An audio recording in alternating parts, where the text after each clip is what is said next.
두 번째 주제는 실업급여 관련 이야기입니다. 그 실업급여라는 게 이 고용보험에 가입된 근로자가 비자발적으로 실직했을 그렇죠. 때 네. 재취업 활동 기간에 돈을 좀 지급해서 뭐 생계 안정 등등을 돕는 제도인데 올해 실업급여 누적 지급액이 역대 최고다. 그런 얘기 나옵니다. 네, 지금 1월부터 11월까지 통계가 나와 있는데요. 작년 1월부터 11월 대비 거의 1조 이상이 더 누적 지급액이 많았었고 또 하나가 올 2월부터 10월까지가 9개월 연속 1조 원 넘게 지급이 됐다. 이제 당국에서는 이제는 1조 원 밑으로 떨어진다. 월 1조입니다. 떨어진다라고 하지만 지금 뭐 역대 최대치고요. 코로나 때도 실은 문제가 컸었잖아요. 고용이. 그때보다도 훨씬 더 많은 수치이기 때문에 예. 11조 4천억 이것이 더 안 좋은 문제는 여기가 끝이 아니라 이제 내년이 되면 실질적으로 현 상황이라면 올해보다 실업급여의 이 지급액, 누적 지급액이 훨씬 더 커질 수가 있기 때문에 이어지는 그럼 우리 고용보험기금은 충분한 건가? 또 왜 이런가? 실업급여에 대한 손볼 부분은 없는가? 이것이 이제 큰 쟁점으로 떠오르게 있는 겁니다. 근데 또 저 분야 중에서 업종 중에서 제조업과 건설업 고용 상황이 또 심각하다고 해요. 네, 이번엔 그러니까 왜 이렇게 작년에 비해서 올해 많아졌는가 예, 이제 여러 가지 차원에서 있었는데요. 첫 손에 꼽는 이유가 방금 말씀하신 그겁니다. 지금 제조업, 건설업 쪽에서 실업급여를 받는 이 수급자들과 수급액이 가장 많이 늘어난 건데요. 실질적으로 보면 건설업의 고용보험 가입자가 28개월 연속 줄었거든요. 이게 무슨 뜻이 하실 텐데 저 실업급여를 받으려면 일단 고용보험을 가입해서 그 보험료를 납입한 사람이 받게 되는 건데 역설적으로 지금 건설업에서 28개월 연속 고용보험 가입자가 순감하고 있다는 것은 지금 건설업 같은 경우에는 거의 뭐 초토화됐다, 붕괴됐다 할 정도로 힘들거든요. 그러면 여기에 종사하신 분들은 자연스럽게 다 지금 실업급여를 받으셨겠죠. 이런 부분이 가장 컸던 이유고요. 두 번째는 비정규직이 점점점 확대가 되면서 이 비정규직 같은 경우에서 일단 그 쉬는 뭐 계절적 실업이든 기간적 실업 동안에 대부분이 다 이런 실업급여 제도를 이용해가지고 훨씬 더 커졌다라는 부분이 하나가 있고요. 네. 세 번째는 역시 취업난입니다. 이 청년층에서 워낙 이 취업난이 커지고 있기 때문에 이제 제대로 된 뭐 일자리를 괜찮은 일자리라고 표현을 하겠습니다. 받지 못하고 있기 때문에 이분들이 커지면서 이제 실업급여의 수급 역시도 늘어났다 이런 분석들이 나오고 있습니다. 뭐 지금 실업급여 부정수급 사례도 좀 늘고 있다 이런 얘기도 있는데 뭐 법의 허점을 좀 노리고 이렇게 행위를 하는 건가요? 그렇죠. 이제 이 두 가지로 봐야 됩니다. 실업급여를 이용하는 경우가 있고요. 예. 불법을 저지르는 경우가 있는데 가령 뭐 6개월 일해서 고용보험을 쌓고 실업급여 수급 자격을 받는 다음에 이제 뭐 비자발적 실업이 돼가지고 한 3개월에서 4개월 정도 실업급여를 받고 뭐 이런저런 활동을 뭐 쉬고 뭐 하다가 다시 또 일하고 네네. 이건 이제 위법이나 탈법은 아닌 거죠. 그걸 이제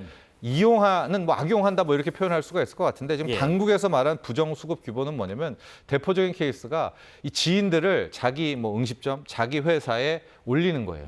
올린 다음에 마치 일한 것처럼 꾸미고 6개월 뒤에는 이제 해고를 하는 거죠. 이것도 뭐 서류상이다 이런 걸로 하면 이제 그분들에 대해서는 이제 실업급여가 나가게 되는 거 아닙니까? 그 사람들이 신청을 하게 되는 이제 이런 부정수급들이 이런 사례들이 많아지고 있다. 이건 완전히 불법이고 위법 아니겠습니까? 네. 그런 수급료도 늘고 나고 있어서 자 이대로 가면 이미 고용기금은 1,000억 이상대 적자가 난 상태입니다. 이제 이미 고갈이 됐거든요. 그래서 당국에서는 이런 실업급여 부정수급만이라도 먼저 좀 더 강력하게 고삐를 줘야겠다 이런 방식을 보이고 있습니다. 예.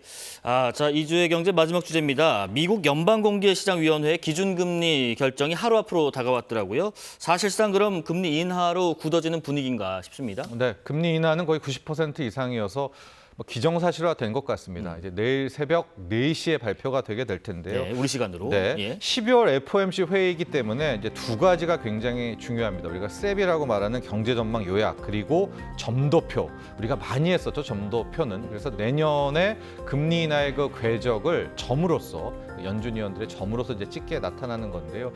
실질적으로 지금 4%대인 것이 아마 이제 3.5에서 3.75. 그러니까 상단이 3.75로 낮아지게 될 것인데요. 이후에 나오게 될 점도표 궤적이 굉장히 중요합니다. 그래서 과연 내년에 어떻게 연준은 이제 통화 정책, 이 금리 정책을 펼칠까라는 것을 이제 확인할 수가 있을 것 같고, 제롬 파월이 이 연준 의장이죠. 트럼프와 지금 계속해서 대립각을 세우고 있지 않겠습니까? 과연 파월 의장은 어떤 의견을 내놓을 것인가? 그리고 지금 경제 전망, 내년도의 경제 전망에 있어서 이 중앙은행인 연준은 미국의 경제 전망 혹은 성장률 그리고 물가 상승률, 인플레이션에 대해서 어떤 입장을 갖고 있는가를 좀 한눈에 확인해 볼 수 있는 그런 상황이기 때문에 그 어느 때보다 지금 초긴장 상태에 돌입했다 이렇게 볼 수가 있겠고요. 네. 지금 또 하나 연준의 화두는 현재 제롬 파월 연준 의장이 내년 이제 5월, 6월까지가 임기가 끝 아니겠습니까? 그래서 트럼프 대통령은 이미 좀 유명무실화 시키겠다. 즉 뭐냐면 새로운 연준 의장을 미리 그렇죠. 선임을 해둔 다음에 마치 이 파월 의장을 허수아비로 만들겠다는 전략이 있거든요. 근데 새로 지금 임명될 인물이 케빈 해시셋이라는 이제 국가경제위원회 위원장인데, 이 해시셋에 대해서 평가가 너무나 안 좋은 거예요. 그러니까 그분의 뭐 인품이 안 좋다 이런 것이 아니라 트럼프 말에 거의 예스밖에 못하는 예스맨이다. 그러니까 금리라는 것은 중앙은행이 결정을 해야 되는데 내년부터에 나오는 금리를 이제 트럼프가 결정하게 된다라는 이제 이런 이슈와 화두가 커지고 있어서 네. 우리가 봐야 될 것은 이제 뭐냐면요. 좀 어렵기는 하지만요. 중앙은행이 결정하는 것, 즉 우리가 한국은행, 미국이 연준이 결정하는 것은 기준금리잖아요. 그래서 이번에도 기준금리를 뭐 4%에서 3.75로 내린다라는 것은 기준금리, 정책금리를 내리는 건데, 우리에게 중요한 것, 혹은 미국에게서 뭐 미국의 소비자들, 미국의 자동차 대출금리, 미국의 학자금리, 미국의 모기지 금리는 실은 이 금리가 아니라 시장금리로 판단을 되는 거 아니겠습니까? 근데 최근에는 어떤 왜곡이 나오고 있냐면 자꾸만 금리 인하한다, 기준금리를 낮춘다고 하는데도 오히려 시장금리, 뭐 가령 10년물 국채금리는 되레 오릅니다. 그러니까 이런 왜곡이 이제 상당 부분 우리가 주목을 해야 되는 대목입니다. 이건 왜냐하면 이제 채권 시장에 있어서는 뭐 이게 좀 길어지지만 채권 자경단이 자정의 목소리가 있어서 아니 이거 말도 안 되는 통화 정책이네 하면 오히려 이 채권을 투매하는 흐름도 분명히 나올 수가 있거든요. 그래서 우리가 내일 새벽에 연준의 결정, 점도표 이런 것도 봐야 되지만 기준금리를 낮췄을 때 네. 과연 시장금리인 10년물 국채금리가 함께 방향성을 갖고 떨어지는지, 아니면 오히려 이거 안 되겠네, 이거는 트럼프 이러면 안 되지, 오히려 채권 투매와 함께 시장 금리가 올라가는 왜곡이 나오는지도 또 하나의 관전 포인트라고 볼 수 있습니다. 예. 우리 경제에 미칠 영향 간략히 좀 말씀해 주실까요? 여러 가지 있겠지만 환율 봐야 되겠죠. 환율 역시. 당연히 요즘도 우리도 이제 10년물 금리를 따라가고 있기 때문에 우리 시장 금리도 봐야 되겠지만 환율입니다. 왜냐하면 금리 인하라는 것은 미국 쪽에서는 시장 금리가 떨어진다는 가정 하에서는 달러 약세거든요. 우리는 지금 달러 약세를 원하고 있죠. 그래서 시장 금리가 함께 떨어졌을 때 달러 약세 이어지는 우리의 원화 강세를 통해서 지금 1,470원대 환율이 좀 떨어지는가를 분명히 확인해야 되겠고요.